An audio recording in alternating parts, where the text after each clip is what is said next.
Selamat pagi masyarakat Indonesia dimanapun Anda berada. Kembali lagi di acara kesayangan kita di Dinas Kesehatan Kota Sukabumi, yaitu Speakulum, Speak Up, Open Your Mind.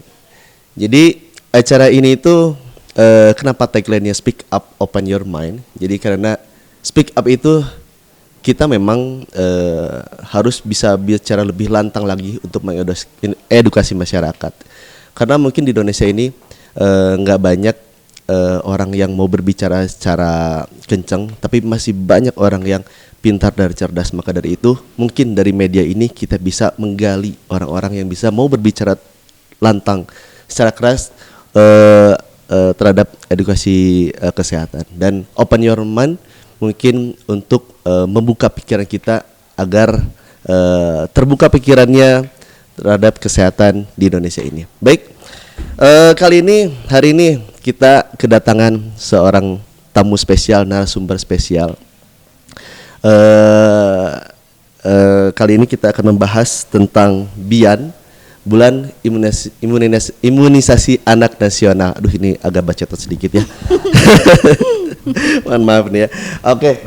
Kali ini kita kedatangan seorang dokter spesialis anak, yaitu Dr. Dinik Nurul, FLA spesialis anak. Betul, Dok? Betul. Oke.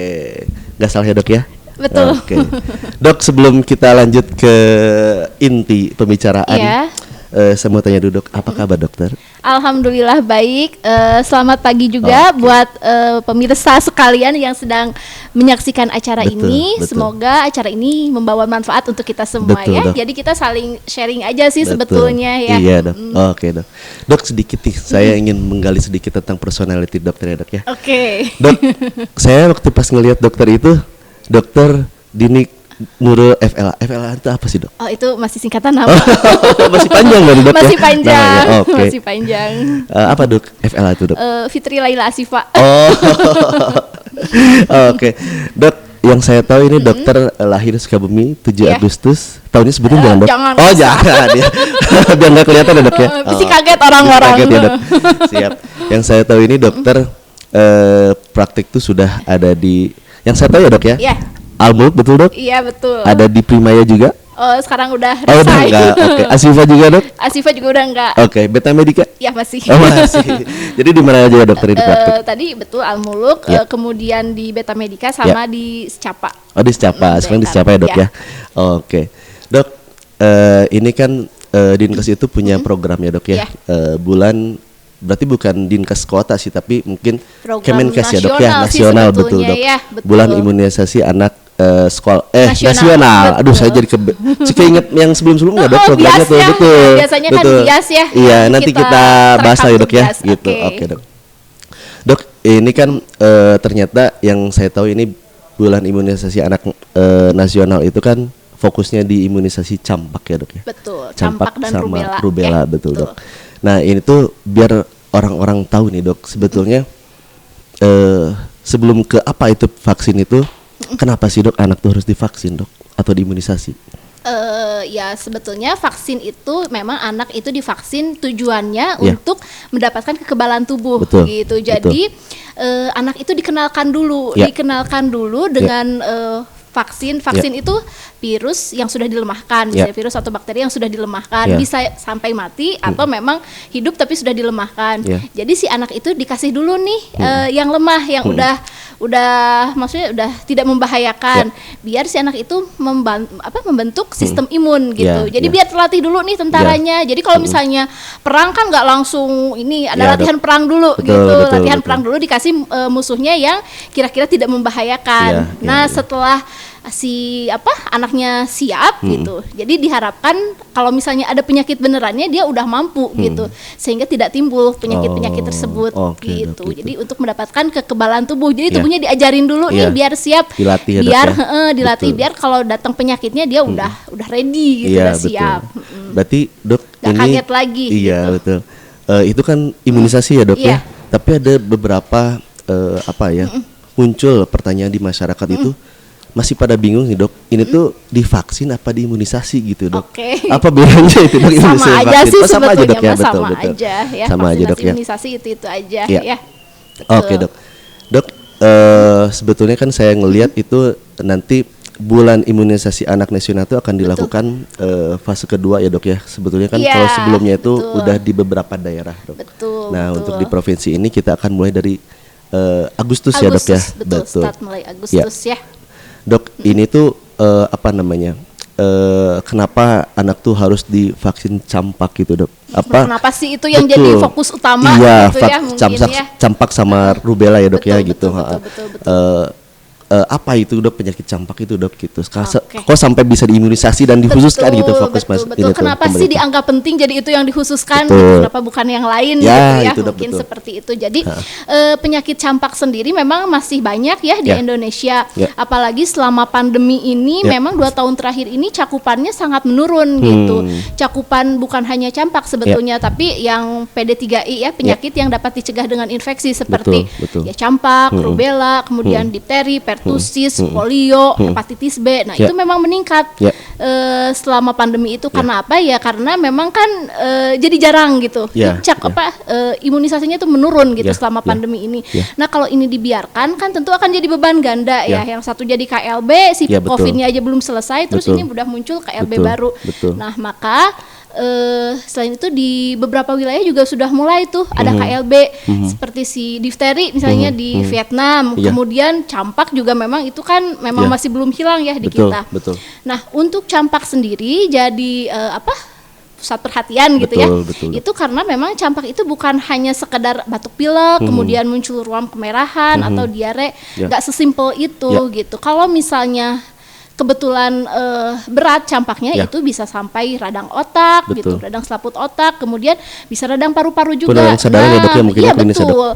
Kalau misalnya sudah ada radang ke otak itu bisa menimbulkan penurunan kesadaran dan tentu dampaknya itu nggak hanya sesaat itu gitu. Kalaupun misalnya pasiennya atau anaknya sembuh bisa menimbulkan gejala sisa gitu. Nah gejala sisa itu bisa sampai seumur hidup gitu. Jadi nggak sesimpel itu gitu. Kayaknya campak cuma sederhana aja gitu cuma merah-merah gitu, tapi bisa berefek yang lebih fatal gitu. Makanya kita lebih fokus ke campak itu. Kemudian rubella sendiri ini di 2021 ini ternyata ditemukan bahwa sebanyak 25 provinsi di Indonesia ini udah terkena rubella juga gitu. Jadi ya makanya bersamaan gitu campak dan rubella ini dijadikan program untuk bulan imunisasi anak nasional ini seperti itu. Berarti kan campak sama rubella itu virusnya beda nggak dok? Beda ya dok ya, betul ya, tapi disatukan. Biasa kan memang begitu ya, biar memang beberapa vaksin suka disatukan untuk efisiensi dan efektivitasnya juga biasanya sama aja, bagus juga. Kayak DPT gitu dok ya? Ya betul, DPT kan sampai 5 malah ya, pentabio kan, tetanus ya dok ya? Betul, ada HIV sama hepatitis B ya, betul. Dok berarti kalau misalnya untuk rubella juga gejalanya juga hampir sama dok ya sama campak ya dok? Rubella mirip-mirip gitu, walaupun mungkin tidak seberat campak ya, tapi ya mirip-mirip gitu. Rubella kalau kena ibu hamil juga kan bahaya ya, bisa katarak kongenital, kemudian penyakit jantung bawaan pada bayinya, bisa macam-macam juga. Betul. Dok berarti ini nanti untuk kegiatan BIAN itu dok, target masyarakat anak umur berapa dok untuk harus vaksin? Untuk BIAN itu sendiri sebetulnya ada 2 ya, yang untuk campak dan rubella ini imunisasi tambahan. Jadi untuk booster anak dok berarti dok ya? Jadi untuk anak 9 sampai 59 bulan itu tanpa melihat status imunisasi sebelumnya gitu. Jadi mau dia sebelumnya udah dapat 1 dosis, 2 dosis atau apalagi belum gitu. Nah, dia dapat imunisasi MR ini morbili dan rubella ini. Kemudian yang satu lagi itu ada imunisasi kejar. Jadi bagi bayi-bayi atau anak-anak yang belum mendapatkan imunisasi yang pentabio, si DPT, kemudian hepatitis B, HIV sama polio, itu polionya bisa oral ataupun IVV ya. Nah, itu biasanya ditambahkan lagi gitu. Jadi ada 2 gitu ya. Yang tambahannya itu MR tanpa melihat status imunisasi pada anak 5 sampai 59 bulan. Kemudian yang satunya lagi imunisasi kejar. Imunisasi kejar ini ya imunisasi yang tadi disebutkan bagi anak-anak yang belum melengkapi status imunisasinya, baik imunisasi dasar ataupun lanjutan gitu. Nah, itu pada anak usia 12 bulan sampai 59 bulan. Seperti berarti itu. 59 bulan tuh 7 tahun ya dok ya? 6. Ya saya ingat soalnya. Yang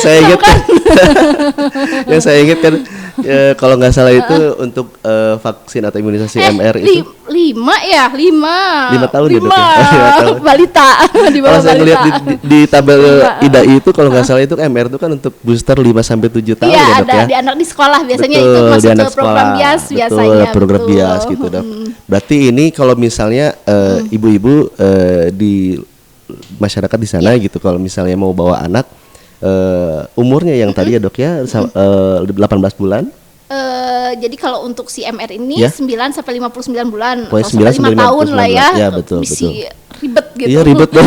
Kita aja tahun sampai aja ribet kan kayaknya misalnya. betul dok. 5 tahun. Berarti 5 tahun ya dok ya. 59 bulan atau 5 tahun ya. Ya. Nah, kalau si kejar itu pada anak 12 bulan sampai 59 bulan karena memang di prakteknya di lapangan itu memang banyak banget gitu anak-anak yang melewatkan waktu imunisasinya gitu. Karena kan waktu kemarin mungkin takut ada ketakutan ya dibawa ke rumah sakit gitu ada karena COVID ini gitu. Ibunya juga takut keluar rumah gitu seperti itu ya.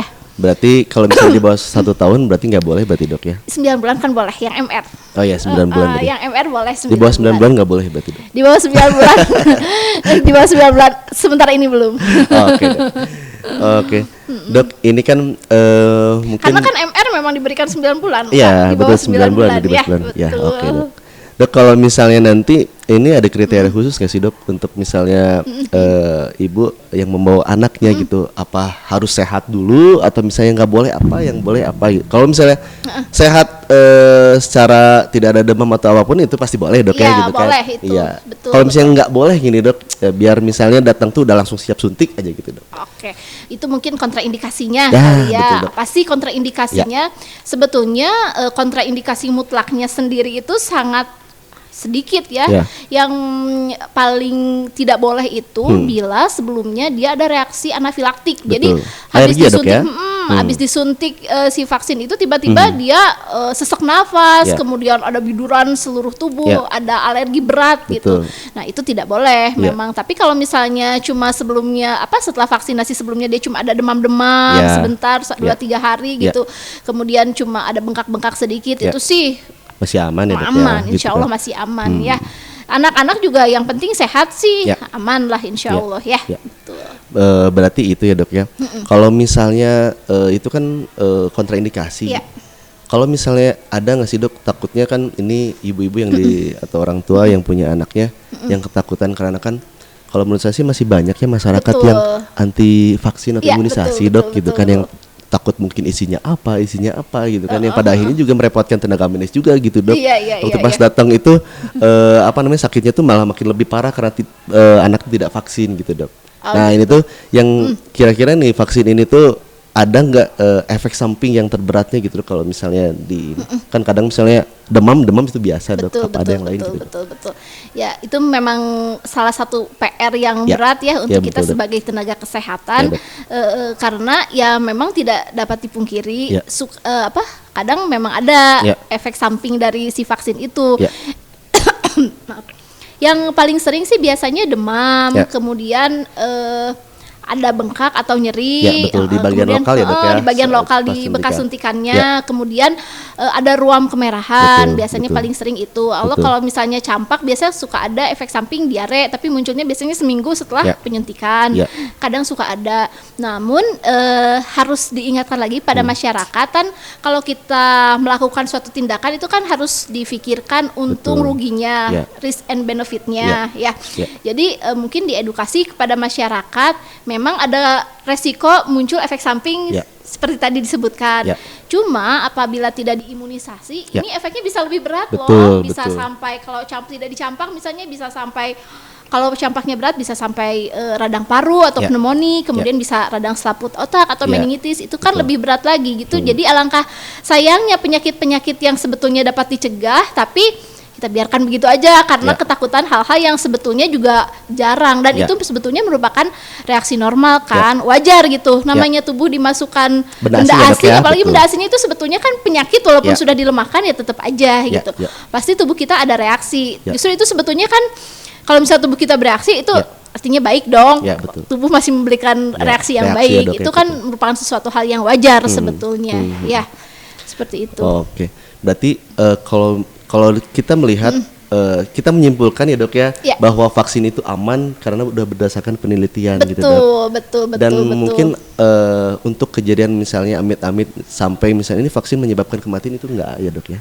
Karena ini masih bermunculan di masyarakat gitu, Iya, apalagi iya. setelah kemarin pandemi COVID sama media di up gitu kan dok, vaksin itu bahaya atau betul, apa betul. gitu kan. Memang susah membentuk stigma yang sudah terlanjur terbentuk di masyarakat ya. Makanya tadi saya sebut ini merupakan PR yang besar gitu buat kita sebagai tenaga kesehatan untuk memberikan edukasi tentang pentingnya vaksinasi gitu. Karena ya itu takut mending cuma itu, kadang kan sampai melebar takutnya ada konspirasi global macam-macam segala macam. Iya betul. Yang kaum anti vaksin kan memang kemana-mana gitu ya. Betul, gitu. Katanya dimasukin chip katanya gitu. Betul, kayak amat ya. Dok, tapi ini ada juga beberapa obrolan gitu dok di masyarakat yang mungkin ada sebagian dari yang tidak percaya vaksin. Ternyata mungkin saya menemukan di klinis ya dok, di IGD gitu khususnya, kalau ada juga beberapa anak yang terkena campak juga. Mungkin diagnosis awalnya mengarah ke sana, tapi waktu pas saya anamnesis itu ibunya mengaku lengkap dok imunisasinya. Berarti kan yang jadi pertanyaan itu, saya udah diimunisasi kok masih tetap terkena campak gitu. Nah berarti ini kira-kira efektivitas imunisasi atau vaksin itu dimasukkan ke dalam tubuh itu berapa persen untuk mencegah penyakit itu gitu dok? Jadi harus diingat ya, munculnya penyakit itu kan tergantung beberapa faktor betul. Tergantung hostnya, kemudian tergantung si virusnya itu sendiri atau infeksinya, kemudian tergantung lingkungannya juga, macam-macam gitu. Vaksinasi ini sebetulnya merupakan salah satu cara gitu untuk meringankan penyakit atau mencegah penyakit. Walaupun misalnya tidak bisa dicegah gitu untuk timbul, tapi setidak-tidaknya kalau anak tersebut sudah divaksin, maka dia karena dia udah dilatih nih sebelumnya, udah dilatih dengan vaksin itu, dia si tubuhnya tuh udah punya tentara yang lebih canggih gitu, karena sebelumnya udah terlatih. Nah jadi diharapkan kalaupun misalnya tetap terkena gitu, tapi reaksinya nggak seberat kalau tidak diimunisasi gitu. Berarti tidak mencegah 100% ya dok? Tidak mencegah 100%. Sebetulnya ya kalau di kedokteran itu nggak ada satupun obat atau vaksin atau apapun itu yang bisa 100%. 100% hanya milik Allah. Semuanya juga namanya juga usaha kita sebagai manusia tentu ada gitu. Efektivitasnya sih sebetulnya tinggi ya, sekitar 90% ke atas ya. Cuma ya itu tadi kan tergantung si anaknya juga, kalau misalnya lagi ngedrop atau lingkungannya juga lagi nggak terlalu baik, makanya lagi jelek gitu, tiba-tiba ada muncul si vaksin virusnya itu, patogennya itu yang jahat gitu, ya bisa timbul penyakit. Cuma dengan vaksin itu diharapkan reaksi yang muncul tidak terlalu berat gitu. Mungkin bisa jadi saya dibohongin sama keluarga pasien ya dok ya.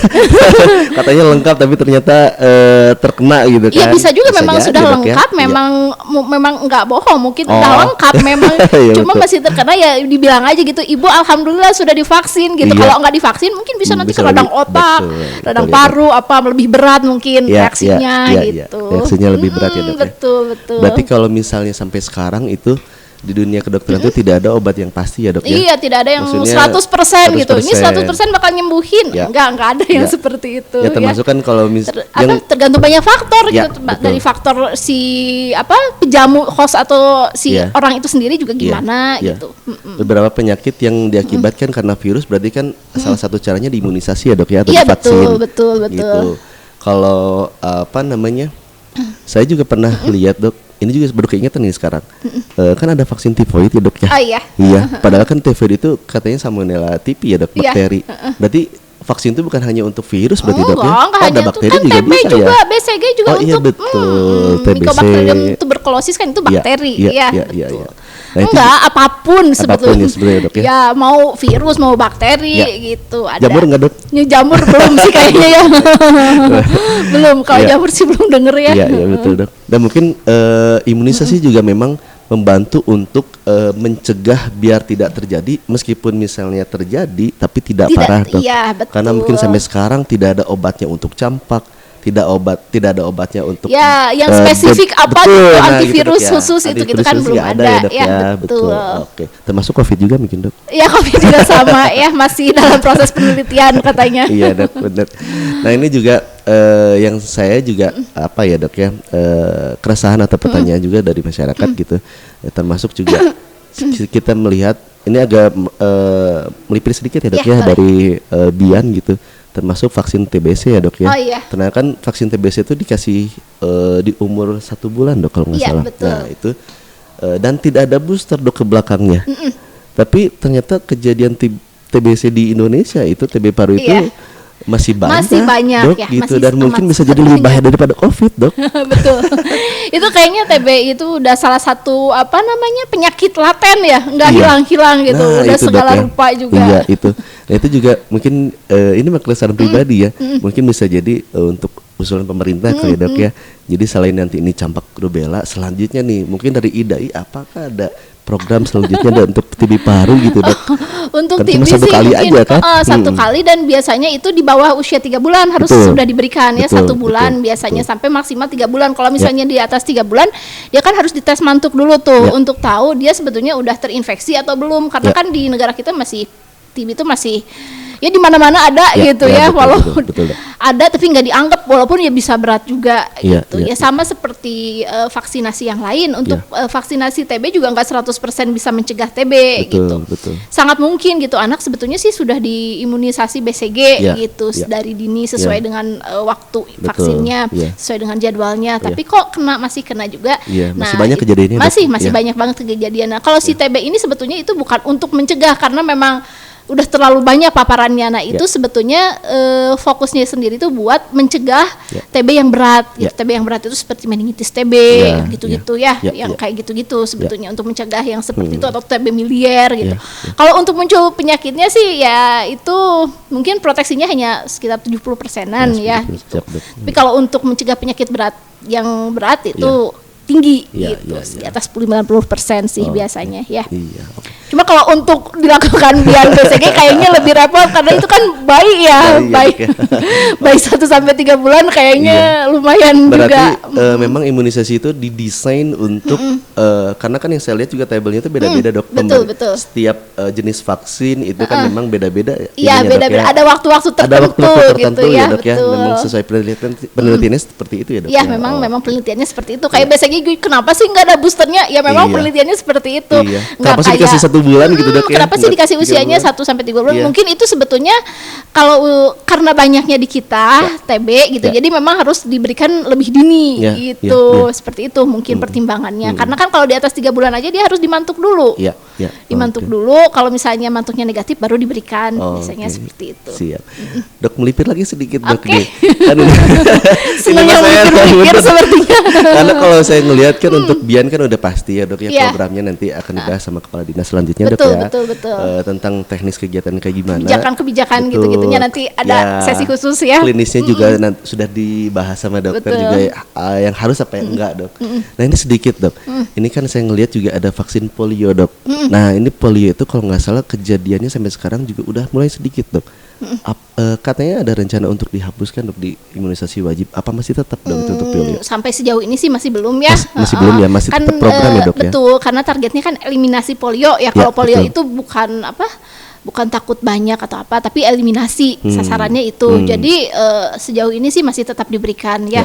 Apalagi kan untuk yang imunisasi di Bian ini memang salah satu targetnya itu IPV. Jadi diberikan IPV pada anak yang sama sekali belum mendapatkan 1 dosis pun IPV gitu. Itu tetap diberikan. Jadi fokus juga. Masih tetap diberikan. Berarti nanti Bian juga nggak cuma campak sama rubella aja dok? Enggak, itu yang pertama itu yang tambahan tanpa melihat status imunisasi itu si campak dan rubella itu mah nggak peduli, dia udah 2 kali gitu udah dapat tambahan tetap harus gitu. Nah yang lain itu untuk kejar imunisasi kejarnya. Imunisasi kejarnya itu yaitu yang DPT ya, kemudian hepatitis B, HIB sama si polio, baik oral ataupun yang IPV. Oke dok, sekarang balik lagi, gak melipir sekarang mah dok, lurus aja. Balik lagi ke track. On the track lagi ya sekarang. Berarti kan tadi masalah imunisasi atau masalah vaksin. Sekarang mungkin untuk masalah secara klinis campak dok, gitu kan. Mungkin dari dokter, sudut pandang dokter gitu dok. Biasanya di klinis dok, ada beberapa pasien yang terdiagnosis mengarah ke campak dok, yang paling menonjol dan nanti untuk pencegahan pada ibu-ibu atau orang tua di rumah itu seperti apa dok? Kalau campak itu dok? Yang paling menonjol gejalanya, iya, gejalanya gitu. Yang paling menonjol gejalanya sih memang ada ruam-ruam dulu, ruam kemerahan. Ya. Nah, biasanya memang disertai juga gangguan pencernaan, itu ya, dok, kemudian gangguan pernafasan, gitu. Yang paling ya. sering sih itu biasanya ya. Dan kalau yang lebih berat lagi itu tadi ada radang paru-paru atau pneumonia gitu. Yang lebih jarang lagi, yang lebih berat lagi ya itu radang selaput otak atau radang otak meningitis yang seperti itu ya.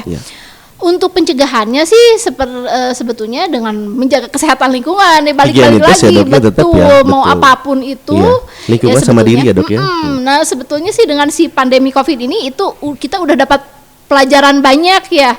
Karena kan sebetulnya bukan hanya COVID yang dapat dicegah dengan kita mematuhi prokes ya. Betul. Tapi ya penyakit-penyakit yang lain, udah pakai masker, udah cuci tangan gitu. Itu kan sebetulnya untuk mencegah penyakit yang lain juga, nggak hanya terpaku sama prokes. Jadi bagusnya sih tetap aja dilanjutkan gitu ya. Oh, ini kita nggak pakai masker nih, nanti harus ada ininya dulu. Saya tadi lupa ya dok ya. Ini kebetulan apa ya? Nanti kalau ini podcast kesehatan nggak pakai masker katanya. Pandemi kan udah mulai melanda ya dok ya. Kebetulan tenaga medis semua udah booster ketiga dok ya. Ditambah lagi di sini sudah menjalani protokol kesehatan dan PCR, bukan PCR dok, antigen negatif ya dok. Cukup antigen negatif ya dok ya. Siap. Nah, ini udah boleh membuka masker. Dan kebetulan kan memang cuma kita berdua kan ya. Kita di ruang terbuka juga sebetulnya ya. Betul dok ya.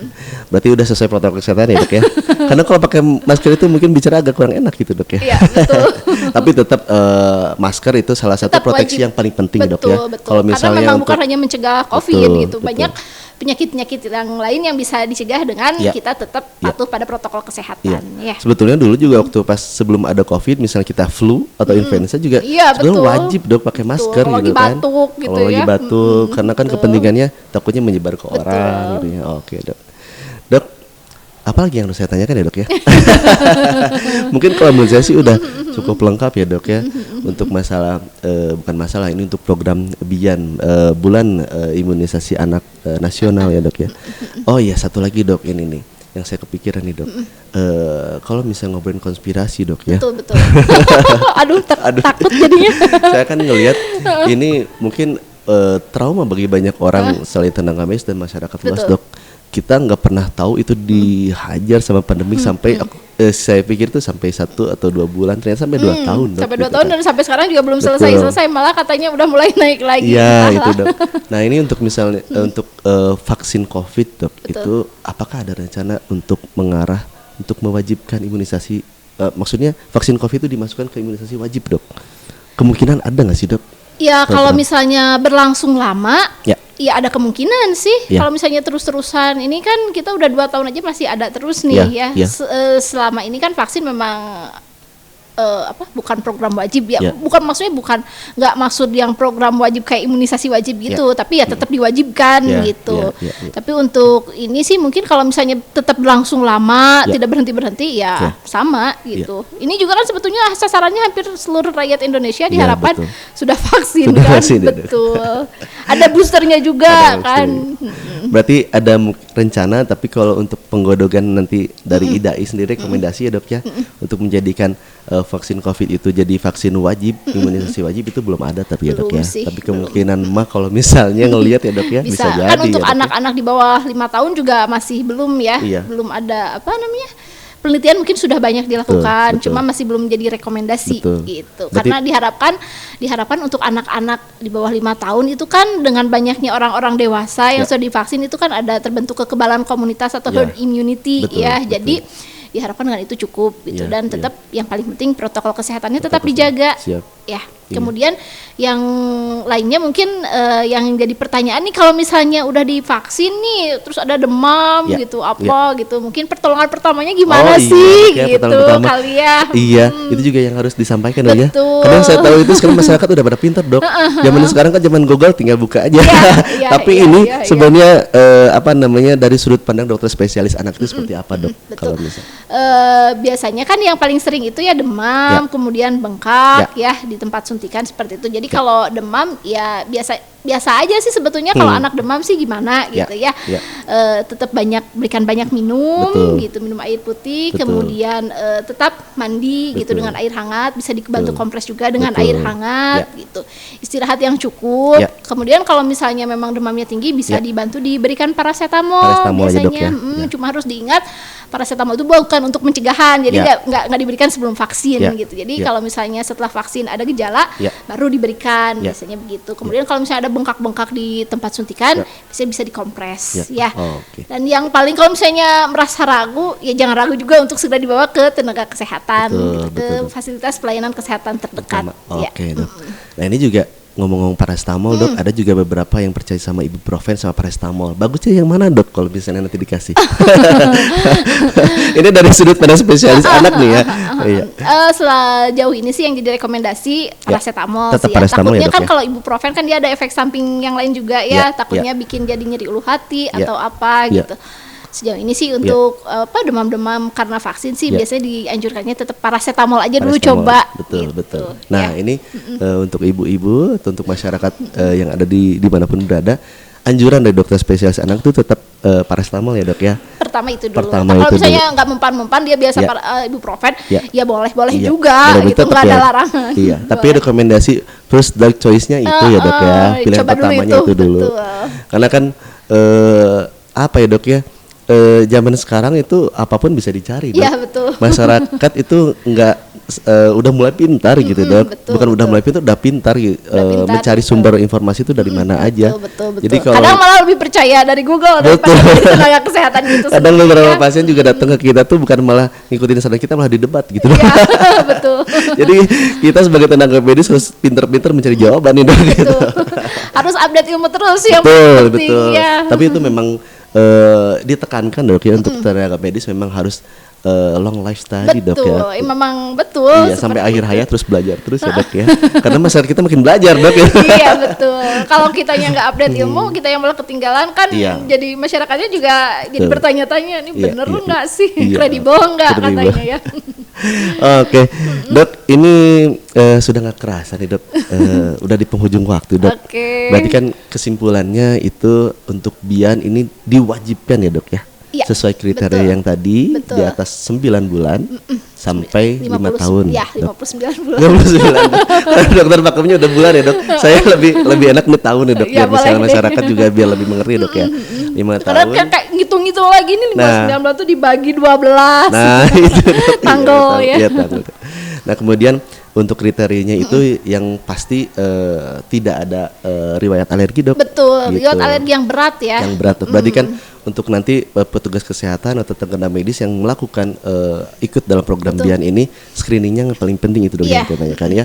Jadi tidak ada riwayat alergi gitu. Alergi yang berat. Ya, alergi yang berat ya dok. Yang mungkin misalnya kita tanyakan itu ada kemerahan nggak, sempat minum obat gitu atau gatal-gatal gitu dok. Kalau cuma kayak gitu doang sih sebetulnya bukan kontraindikasi yang mutlak ya. Kalau cuma ada ruam-ruam sedikit gitu kemudian 1-2 hari hilang itu masih enggak ya.